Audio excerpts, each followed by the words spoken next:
Abraham, weary from the day's labor, found solace in the cooling shade of the terebinth trees that surrounded his camp in Mamre.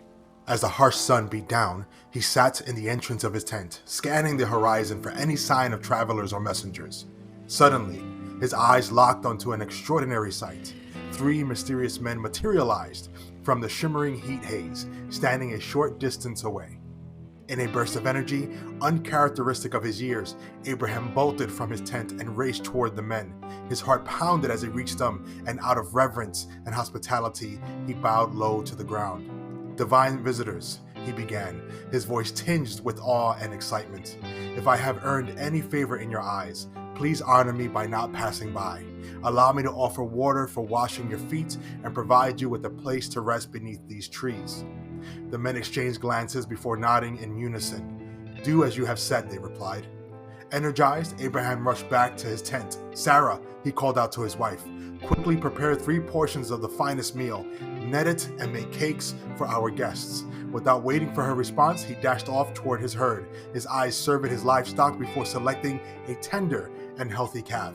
Delegating his preparation to a young man in his service, he then rushed back to assemble a modest but heartfelt feast: freshly baked cakes, butter, milk, and the succulent meat of the calf. Laying the spread before his visitors, under the shade of the terebinth trees, Abraham took a position nearby, eager to attend to any of their needs as they ate. Finally, one of the men spoke, his voice tinged with a mysterious gravity. "Where is Sarah, your wife?" "She's in the tent," Abraham replied, puzzled by the inquiry. "Come this time next year," the man said, fixing his eyes on Abraham, "Sarah will have given birth to a son."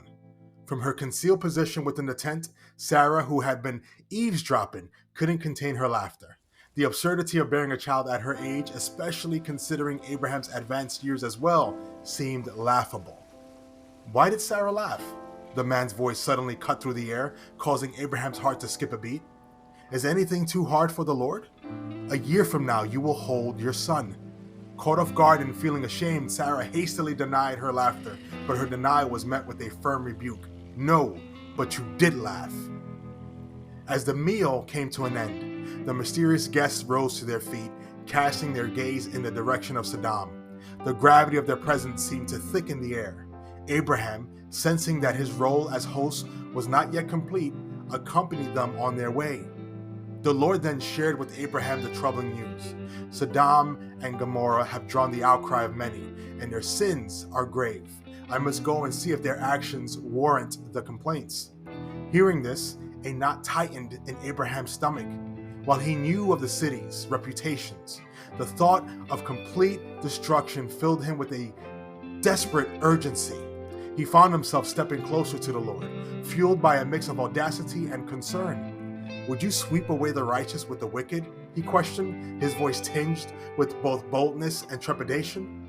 "What if there are 50 righteous people in the city? Could not the whole city be spared for their sake?" The Lord's answer was immediate. "If there are 50 righteous people, I will spare the entire city." Encouraged, yet still concerned, Abraham continued his daring negotiation. "Suppose there are 5 less than 50. Would you destroy the city for lack of just 5? Again, the Lord agreed. "If there are 45, the city will be spared." Each concession fueled Abraham's courage, and his words flowed in an anxious stream. "What about 40, 30, even 20? With each query, the Lord agreed, revealing his willingness to show mercy. Finally, Abraham posed his last fateful question. "Suppose only 10 righteous people can be found." The Lord spoke, the weight of eternity in his words. "For the sake of 10, I will not destroy it." Satisfied yet heavy with the implications of the conversation, Abraham watched as the men continued on their path toward the fated cities. He returned to his tent, pondering the vast and perplexing nature of divine justice and mercy, a humble man forever changed by his bold conversation with the God of the universe. And so Abraham returned to his camp, his mind awash with a swirl of emotions: gratitude, apprehension, awe. He had spoken with God, had negotiated with the divine, and though the future of Sodom and Gomorrah remained uncertain, one thing was clear: the power of intercession and the immense scope of God's mercy. In the quietude that followed, Abraham and Sarah were left to contemplate the enormity of the promise bestowed upon them. A son, a legacy, a nation, a promise that seemed inconceivable, yet was now imbued with the tangibility of God's word. In the midst of ordinary life, they had been touched by the extraordinary, and nothing would ever be the same.